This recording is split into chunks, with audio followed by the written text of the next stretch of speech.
नमस्कार मित्रांनो. तर आज आहे 19th ऑफ ऑगस्ट आणि स्वागत आहे तुमचं फुल टाईम ट्रेडिंगच्या डे 28 मध्ये. तर चला बघूयात आज बँक निफ्टीमध्ये मी कुठे ट्रेड घेतलाय आणि ट्रेडिंग आयडिया काय होती. तर करंटली आपला लाईव्ह ट्रेड सुरू आहे आणि आपल्याला अराउंड 1200-1300 रुपयांचं प्रॉफिट देखील इकडे तुम्ही बघू शकता सुरू आहे. तर आज मी लॉंग केलं होतं बँक निफ्टीला अराउंड 1:17 चला बघूयात आजची ट्रेडिंग आयडिया होती काय. तर आज एक नवीन कन्सेप्ट मी तुम्हाला सांगणार आहे की मार्केटमध्ये जेव्हा पण बाईंग होते, तेव्हा एकदम स्लो अँड स्टडी होते. म्हणजे थोडीशी बाईंग मूव्ह येते, नंतर कन्सोलिडेशन होतं, परत थोडीशी अप मूव्ह येते, परत कन्सोलिडेशन होतं. पण जेव्हा पण सेलिंग होते, तेव्हा एकदम फास्ट असते. जर खरंच सेलर्सला प्राइस खाली घेऊन यायची आहे, तर एकदम क्विकली सेलर्स ट्राय करतात प्राइसला खाली घेऊन यायचं. तुम्ही चार्टवरती पण बघू शकता. जेव्हा पण तुम्हाला सेलिंग दिसतीये, की इकडे, नंतर इथे, परत इथे एकदम क्विकली 3-4 कॅन्डल्समध्ये क्विकली सेलिंग येऊन जाते. पण बायर्स तसं होत नाही. बायिंग हमेशा असं स्लोली होते. तर आजची ट्रेडिंग आयडिया त्याच लॉजिकच्या बेसिसवर होती, की इथे तुम्ही बघू शकता कंटिन्युअसली 3 कॅन्डल्स रेड बनल्यात. पण प्राइस खाली गेलीये का? नाही गेलीये.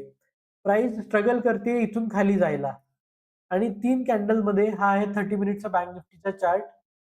ती 3 कॅन्डल कंटिन्युअसली सेम प्राइसला क्लोज झालेत आणि प्राइस थोडी पण खाली नाही गेली आहे. मग जर सेलर्सला खरंच प्राइस खाली आणायची होती, तर 1.5 तास सफिशियंट टाईम होता प्राइस एकदम खाली घेऊन यायचा. पण इथे तसं बघायला मिळालं नाही आणि कंटिन्युअसली 3 रेड कॅन्डल बनल्या सेम जागेवर. याचा अर्थ असा आहे की सेलर्स वीक आहेत आणि इथून एक अप येऊ शकते. तर मी सेम ट्रेडिंग आयडिया वापरली आणि जशी इथं स्ट्रॉंग इन्व्हर्टेड हॅमर बनला, सेलर्स इथे ट्रॅप व्हायचे मला चान्सेस वाटले आणि मी इथे लाँग करून दिलं आणि स्टॉप लॉस ठेवला होता अराउंड 100 पॉइंट्सचा. जसं की तुम्ही बघू शकता, ही आहे माझी ट्रेडिंग पोझिशन. टार्गेट मी एक्स्पेक्ट करतोय इनिशियली या झोनपर्यंत जिथून इनिशियली सेलिंग झाली आहे, ॲटलीस्ट इथपर्यंत. तर बघूयात कसं अनफोल्ड होतंय ते. करंटली आपल्याला प्रॉफिट सुरू आहे अराउंड ₹1,500 ₹1,600. मी आता तुम्हाला अपडेट करेल जेव्हा मी ट्रेड क्लोज करेल तेव्हा. चला बघूयात काय होतंय ते.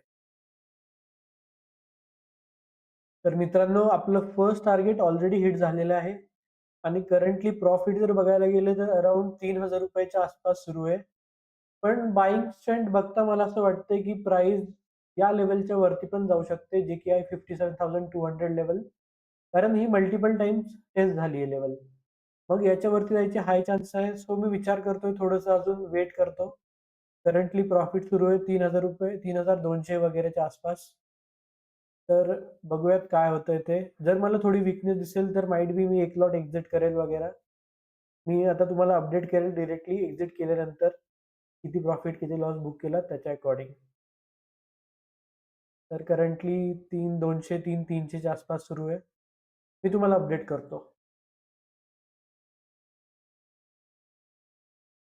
तर मित्रांनो मी एक लॉट माझा एक्झिट केलेला आहे. 2 वाजून 4 वाजता म्हणजेच 3 मिनिटांआधी मी एक लॉट एक्झिट केलाय आणि आता आपल्याकडे फक्त 1 लॉटची पोझिशन सुरू आहे. म्हणजे आपल्याला जरी वर्स्ट केस सिनेरिओ मी ट्रेल करून ठेवलाय माझा स्टॉप लॉस अराउंड ब्रेक इव्हनच्या आसपास. म्हणजे जरी प्राइस इथून आता रिव्हर्स झाली अगेन आणि आपल्या स्टॉप लॉसकडे गेली, तरी पण वर्स्ट केस सिनेरिओ आपण ₹1,500 ते ₹2,000 प्रॉफिटमध्येच एक्झिट करणार आहोत दिवस आपला. सो आपला हा ट्रेड आता सेफ झालेला आहे आणि याच्यामध्ये आता कसलीच रिस्क नाहीये. कंटिन्युअसली प्राइस तुम्ही बघू शकता वरती हेड करत चालली आहे आणि जे आपलं इनिशियल टार्गेट होतं ते अचीव्ह झालंय. आता एक इथे इंटरेस्टिंग गोष्ट आहे, की प्राइस तुम्ही इथे बघू शकता. जर तुम्हाला पॅटर्न्स आयडेंटिफाय करायला आले, तर मार्केट तुम्ही अर्धं जिंकलंय असं समजू शकता. तर इथे बघा, फर्स्ट टाईम प्राइस रिव्हर्स झाली, म्हणजे बायर्सने फर्स्ट टाईम प्राइसला इथपर्यंत आणलं, सेलर्सने खाली खेचून या लेव्हलपर्यंत आणलं. परत बायर्सने सेम लेव्हलपर्यंत प्राइस आणली. परत सेलर्स स्ट्राँग आले आणि परत या लेव्हलपर्यंत घेऊन आले. आता थर्ड टाईम आहे प्राइस ट्राय करतीये आणि परत बायर्सनी स्ट्रेंथ दाखवली आहे या लेव्हलपर्यंत. आता मोस्ट लाइकली पॅटर्न 2 वेळा रिपीट झालाय, की सेलर्स इथून प्राइसला परत यापर्यंत इथपर्यंत घेऊन येतायत.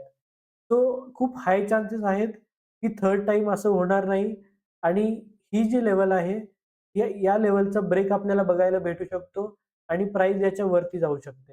ॲट लीस्ट या झोनपर्यंत.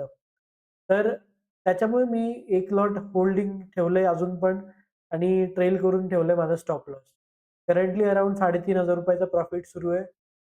बघूयात काय होतंय ते. आपली ट्रेडिंग लॉजिक बरोबर निघतेय का चुकीची निघतेय ते. बट मला तरी खूप हाय चान्सेस वाटतायत, की हा झोन प्राइसने क्रॉस करायला पाहिजे आणि इथून वरती 50 ते 100 पॉइंटची तरी मूव्ह यायला पाहिजे. बघूयात काय होतंय ते. तर मित्रांनो, जशी आपली एक्स्पेक्टेशन होती, की प्राइस या लेव्हलच्या वरती जाऊ शकते, तशी प्राइसने एक्झॅक्टली एक मोठी अपलिफ्ट दिली आहे आणि आपण आपला जो सेकंड लॉट होता, तो देखील एक्झिट केलाय 235 ला, म्हणजेच 2-3 मिनिटं आधी. आणि आज आपण टोटल प्रॉफिट बुक केलाय अराउंड ₹4,250. तर इथे अजून एक गोष्ट आता शिकण्यालायक आहे आणि ती अशी आहे, की जेव्हा प्राइस आपल्याला वाटत होती, की या लेव्हलच्या वरती जाईल, तेव्हा प्राइस इकडे कुठेतरी चालू होती आणि त्याच्यानंतरनं प्राइस परत रिव्हर्स झाली होती आणि अराउंड 60 टू 70 पॉइंट्स परत खाली गेली होती. माझा स्टॉप लॉस 10 ते 20 पॉइंटने चुकला आणि परत प्राइस इथे वरती रिव्हर्स झाली आहे. तर असं खूप वेळा होतं, की आपण टार्गेटच्या पलीकडे होल्ड करायचा ट्राय करतो आणि प्राइस आपल्या टार्गेटवरून रिव्हर्स होते. ती भलेही रिट्रेसमेंट असू द्या, पण आपले तेव्हा डोक्यात वेगवेगळे विचार चालू होतात, की काश मी इकडेच एक्झिट केलं असतं. इथे चांगला प्रॉफिट चालू होता. आता माझा प्रॉफिट परत इरोड झाला, कमी झाला. माझा देखील इथे कमी झाला होता प्रॉफिट.